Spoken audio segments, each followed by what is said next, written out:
On a sunny afternoon in a small town, the air was filled with the sounds of laughter and the sweet scent of blooming flowers. Children played joyfully in the park, their laughter echoing like music. But in one quiet corner of the neighborhood, a much darker scene was unfolding. A young girl named Maya, only 8 years old, stood frozen, her heart racing as she watched her older brother Jamal being confronted by 2 police officers. Maya had always looked up to Jamal. He was her protector, her hero. He would take her to the park, teach her how to ride her bike, and share stories of brave knights in faraway lands. But today, as she stood behind a tree, peering out, she saw a side of the world that made her feel very small and frightened. Jamal was accused of stealing a bike, a claim that was not true. Maya knew her brother well. He would never do such a thing. As she watched the officers shouting at Jamal, her heart sank. One officer was tall and broad, his uniform crisp and intimidating. The other was shorter, but equally serious, his face set in a frown. They seemed to tower over Jamal, who stood with his hands raised in surrender. Maya felt a knot in her stomach. She wanted to run to him, to tell the officers that they were wrong, but her tiny legs felt like lead. Instead, she remained hidden, her breath hitching in her throat.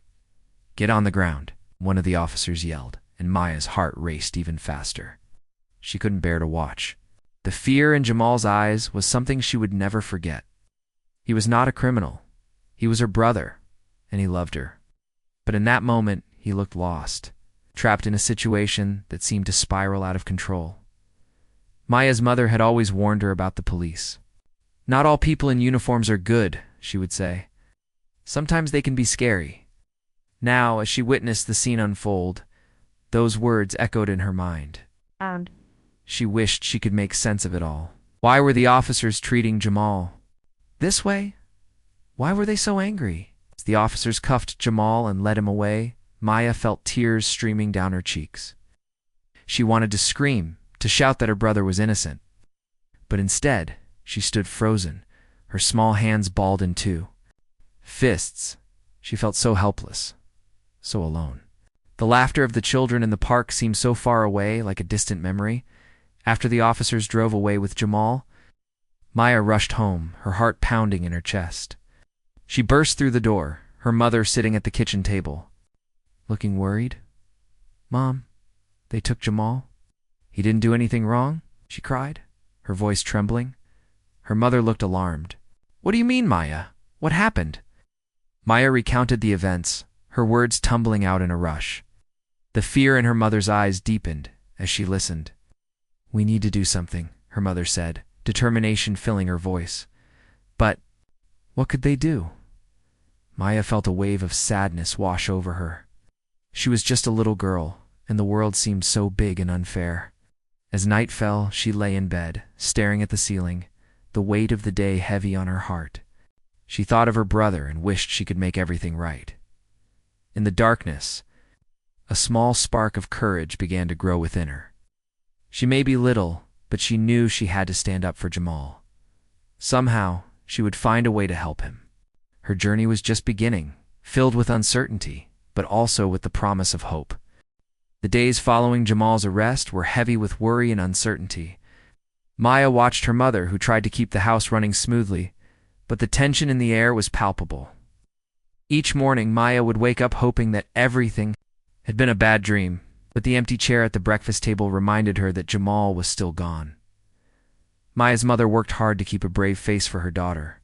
She prepared breakfast, packed Maya's lunch, and sent her off to school.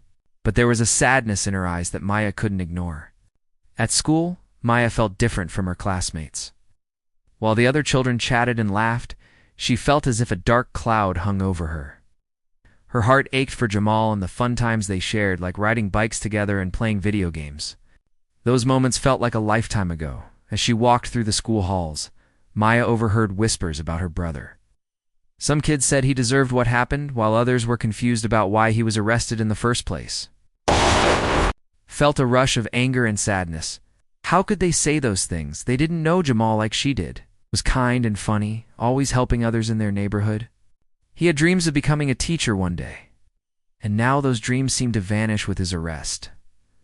One afternoon, after school, Maya sat in her room and stared at the wall, feeling lost. She wanted to help Jamal, but she didn't know how. Suddenly, her mother knocked on the door and entered, holding a stack of papers.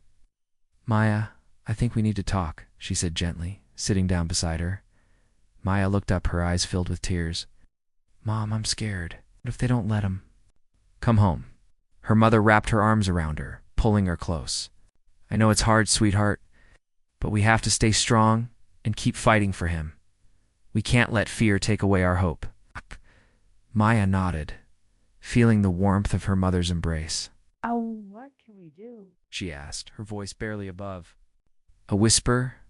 Her mother took a deep breath. "We can gather support and talk to people in our community, and maybe they will help us. Together, we can make a difference." Maya felt a spark of courage igniting inside her.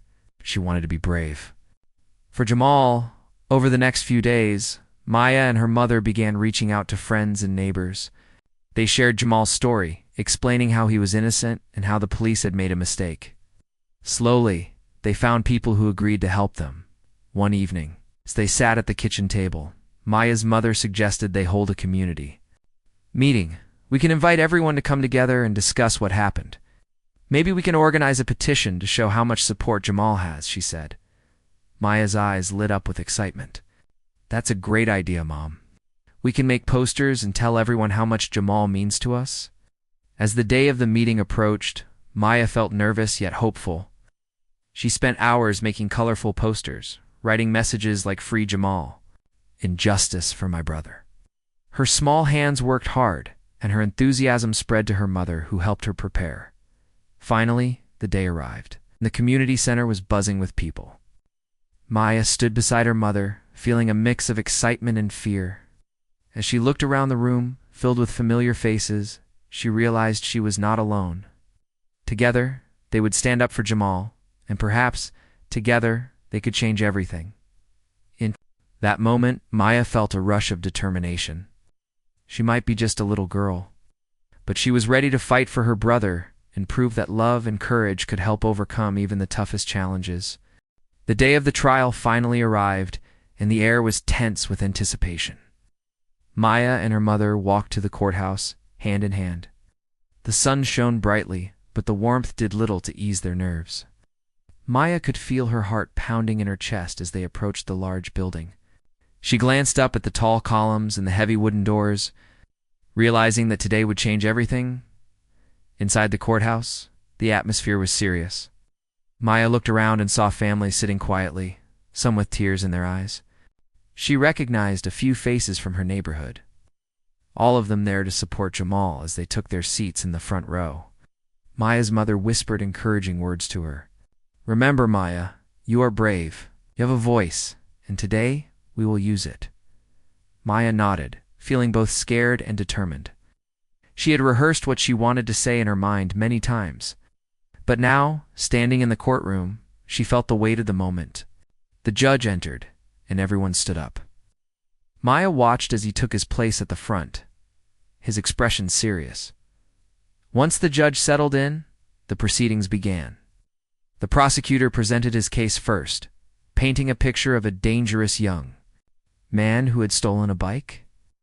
Maya listened carefully, her heart sinking as she heard the words used to describe Jamal. It felt so unfair. That was not who he was at all. She glanced at her mother, who was frowning, clearly upset by the accusations. Finally, it was time for Maya to take the stand. Her mother squeezed her hand tightly, and with a deep breath, Maya stood up and walked toward the witness stand. Climbed up on the chair, feeling very small in the big courtroom. As she faced the room, all eyes were on her, and she felt a mix of fear and strength. The lawyer asked her to tell the court what she had seen on that day when Jamal was arrested.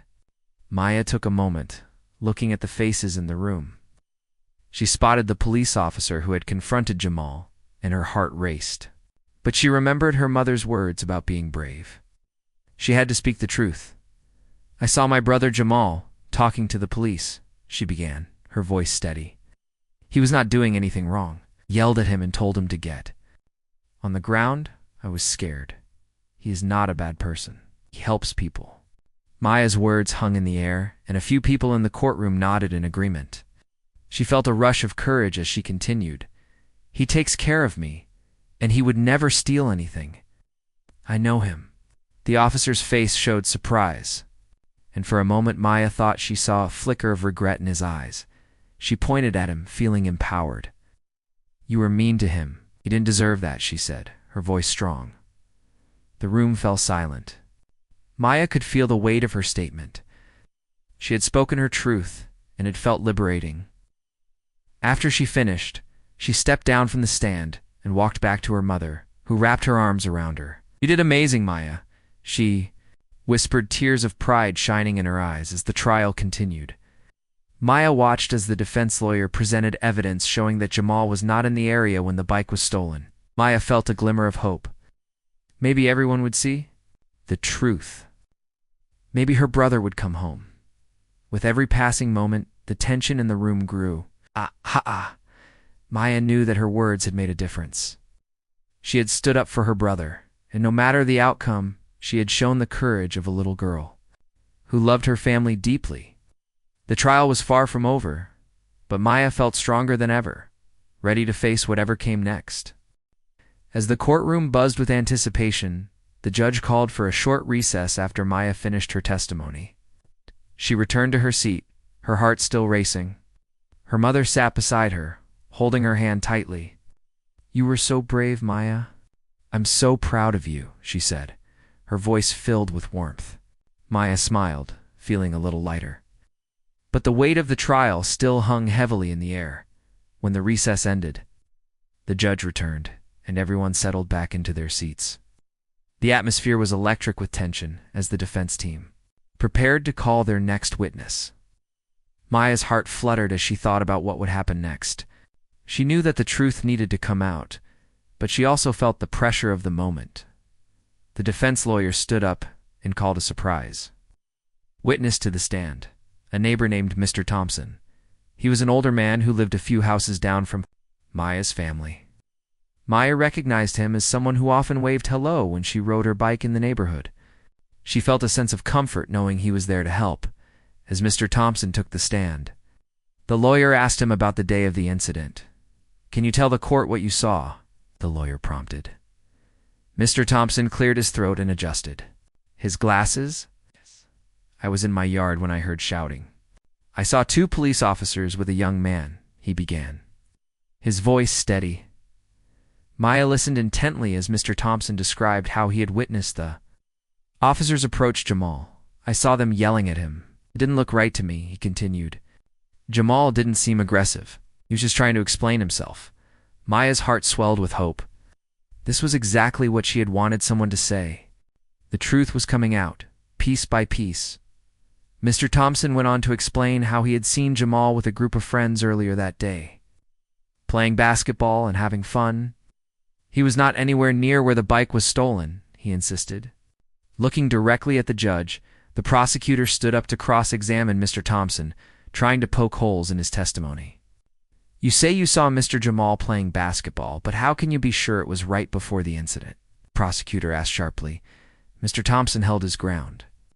I know it was before because I had just returned from my grocery shopping. I saw the time on my phone, and I can assure you that it was not long before the police arrived, he replied confidently. Maya felt a surge of pride for Mr. Thompson. He was standing up for her brother, just like she had done. She imagined how Jamal would feel when he heard this testimony. He would know that people believed in him and that he was not alone. After Mr. Thompson's testimony, the defense lawyer called Maya back to the stand. This time she felt a bit more confident. As she took her place, the lawyer asked her to share more about her brother and their life together. Maya, can you tell us what kind of person Jamal is? Maya took a deep breath and smiled. Jamal is kind and funny. He helps me with my homework and teaches me how to ride my bike. Make sure I'm safe. He wouldn't hurt anyone. Her words echoed in the courtroom, filling the room with warmth. Maya could see some jurors nodding in agreement, and she felt her heart swell with hope. She knew she was fighting for her brother, and she was not going to stop until everyone knew the truth.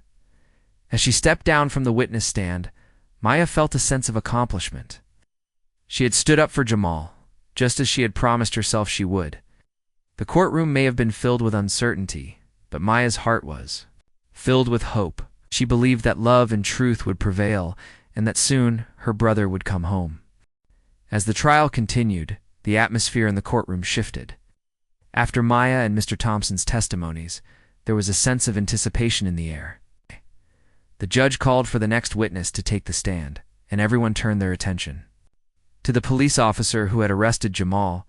His name was Officer Ryan. He walked to the stand with a serious expression. His uniform crisp and neat, Maya watched closely as Officer Ryan took a seat. She felt a mix of emotions, fear, anger, and a bit of hope. This was the man who had frightened her brother and changed their lives that day. She wanted to see if he would take responsibility for what had happened. The defense lawyer began by asking Officer Ryan about the events of that day. "Can you tell us your version of what happened when you confronted Jamal?" the lawyer asked. Officer Ryan cleared his throat and started to explain, his voice steady. "I received a report of a stolen bike. When I arrived at the scene, I saw a group of young men in the area. I approached them to ask questions," he said. Maya could feel her heart racing. She remembered how Jamal had looked when the officers had yelled at him. "Did you give Jamal a chance to explain?" the lawyer pressed. Officer Ryan hesitated, glancing down at the table. "In the heat of the moment, I may not have listened as carefully as I should have," he admitted quietly. Maya couldn't believe her ears. He didn't listen, she thought. The officer's admission was both surprising and encouraging. Maybe, just maybe, he would take responsibility for his actions. The lawyer continued to ask questions, and Officer Ryan explained that he had seen Jamal's reaction as aggressive, which had made him feel threatened. "Can you explain what you mean by aggressive?" the lawyer asked. Officer Ryan paused for a moment before responding. "I thought Jamal was trying to run away, but looking back, I realized that he was just confused and scared." Maya felt a wave of hope wash over her. This was the moment she had been waiting for. Officer Ryan was admitting that he had made a mistake. The courtroom was silent, and all eyes were on him. The defense lawyer pressed on. "Do you think you could have handled the situation differently?" "Yes," Officer Ryan said, his voice low. "I should have taken the time to understand what was happening instead of jumping to conclusions." The weight of his words filled the room. Maya felt the tension shift.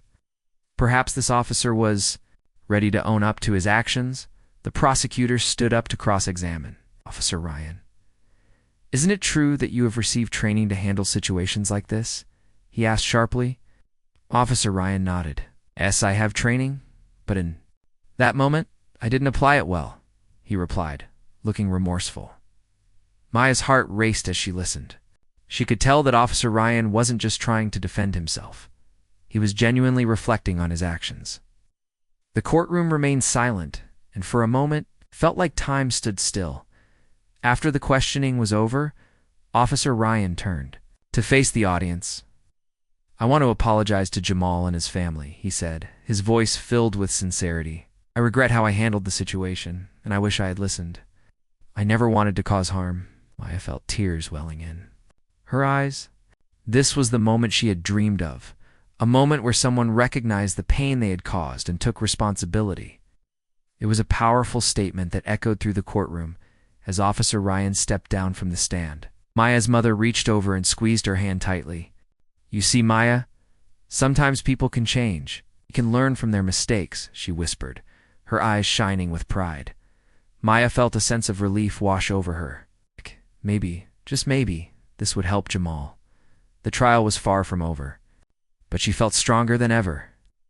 With hope in her heart, she knew they were one step closer to justice. As the trial progressed and Officer Ryan's testimony echoed in Maya's mind, the courtroom began to feel different. The air was thick with a mix of tension and hope. Maya could sense that change was coming, not just for her brother, but for the entire community. After the officer's heartfelt apology, more people began to realize the importance of listening and understanding one another. In the days that followed, the news of the trial spread throughout the town. Local newspapers featured articles about Jamal's case, highlighting the voices of Maya and Mr. Thompson. People began to discuss the problems of misunderstanding and prejudice in their community. Maya felt proud, knowing that their voices were being heard and that change might be possible. Inspired by the growing support, Maya and her mother organized a community meeting at the local community center. They invited neighbors, friends, and anyone who wanted to join the conversation about justice and understanding. The night of the meeting, the center was filled with people. Maya felt excited and nervous as she looked around at the familiar faces. She wanted everyone to feel the same hope she had. Maya's mother stood up to speak first. "Thank you all for coming tonight. We are here because we believe in justice, but also in the power of listening to one another," she began. As she spoke, Maya watched the audience nodding in agreement. "We must support Jamal and work together to ensure that our community is safe for everyone." Next, Maya took her turn at the front. She stood nervously at the podium, her small hands gripping the sides as she looked out at the crowd. "Just want to say that my brother is not a bad person. He helps everyone in our neighborhood. It's not fair what happened to him," she said, her voice filled with emotion. "If we want to make things better, we have to listen to each other and understand each other." The room was silent as Maya spoke. When she finished, a round of applause erupted. It filled her heart with warmth. People started sharing their own stories about misunderstandings and their hopes for a better community. They discussed ways to improve communication between the police and the residents. It was a powerful moment, and Maya felt energized by the support around her. As the weeks passed, the community took action. They formed a group dedicated to fostering positive relationships between law enforcement and residents. They organized workshops where police officers and community members could come together to talk and learn from each other. Maya watched as people began to change their perspectives, realizing that listening and understanding were key to building a stronger community. Maya's mother was invited to speak at one of the workshops. She shared her experiences and encouraged others to share their feelings about the police. "We must face our fears and work together," she said passionately. Maya felt proud of her mother, who was becoming a leader in the community. As for Jamal, the trial continued, but the support from the community brought him hope. He could feel the love and understanding from outside the courthouse walls. Each day, he received letters from neighbors, encouraging him and reminding him that he was not alone. Maya knew that their fight was not over, but she felt a sense of accomplishment. They had started a movement, one that aimed to change not just the outcome of Jamal's case, but also the way people interacted in their town. Change was possible, and it began with a little girl's voice and her unwavering belief in her brother's innocence. As she lay in bed at night, Maya felt a sense of peace. She had learned that standing up for what is right could lead to positive change. And she was ready to continue this journey, no matter what it took. As the trial concluded, the tension in the courtroom reached its peak. After weeks of testimonies and discussions, it was finally time for the jury to deliver their verdict. Maya sat next to her mother, her heart pounding in her chest. She felt both anxious and hopeful, knowing that the outcome could change everything for her family. The judge entered the courtroom, and everyone stood up. The silence was heavy, and Maya could hear the ticking of the clock on the wall as the judge read the jury's decision. The room held its breath. "We, the jury, find the defendant Jamal Johnson not guilty," he announced. Maya felt a rush of emotions wash over her. Relief flooded her heart, and tears of joy filled her eyes. She jumped up from her seat and hugged her mother tightly. "We did it, Mom. We did it," she exclaimed, her voice filled with excitement. Around them, the courtroom erupted in applause. Friends and family cheered, and even some of the officers who had been present looked relieved. Jamal, who had been waiting in a separate room, soon came into the courtroom. When he entered, the atmosphere changed. He looked a bit worn but hopeful. Maya ran to him, throwing her arms around him. "I knew you would come home," she cried, her voice muffled in his embrace. Jamal smiled, his eyes shining with gratitude. "Thank you for being so brave, Maya. You were amazing," he said, kneeling down to her level. "I couldn't have done this without you." Maya beamed with pride, feeling her brother's warmth and love. Together, they walked out of the courthouse, hand in hand. As they stepped outside, the sun shone brightly, and the air felt fresh and new. It was a beautiful day, one filled with promise and hope. The news of Jamal's exoneration spread quickly through the town. People celebrated not just Jamal's freedom, but also the unity and strength of the community. Maya and her mother received messages of support from neighbors, friends, and even those who had once doubted Jamal's innocence. The community had come together to fight for justice, and it felt like a new beginning for everyone. In the weeks that followed, Jamal returned to his normal life, but things were different now. He felt a renewed sense of purpose, inspired by the support he received. He decided to work with the community to improve relationships between the police and the residents. He wanted to make sure that no one else would go through what he had faced. Maya watched her brother as he spoke at community meetings, sharing his story and encouraging others to join in the effort for understanding and change. She felt proud of him and excited to be by his side, knowing they were making a difference together. One day, as they sat in the park, Maya looked up at Jamal. "Do you think people will really change?" she asked, her eyes wide with curiosity. Jamal smiled down at her. "I believe they will, Maya. Change starts with us. We have to keep talking, keep listening, and keep supporting each other. Together, we can make our community a better place." Maya nodded, feeling inspired. She realized that their fight was about more than just Jamal's case. It was about creating a safer, kinder world for everyone. As the sun began to set, painting the sky in shades of orange and pink, Maya felt grateful. She had learned the power of courage and the importance of standing up for what is right. Knew that every voice mattered, no matter how small. With Jamal by her side, she was ready to face whatever challenges lay ahead. She was filled with hope for the future. Together, they had not only fought for justice, but had also built a bridge of understanding in their community. A new beginning awaited them, and Maya was excited to see where their journey would take them next.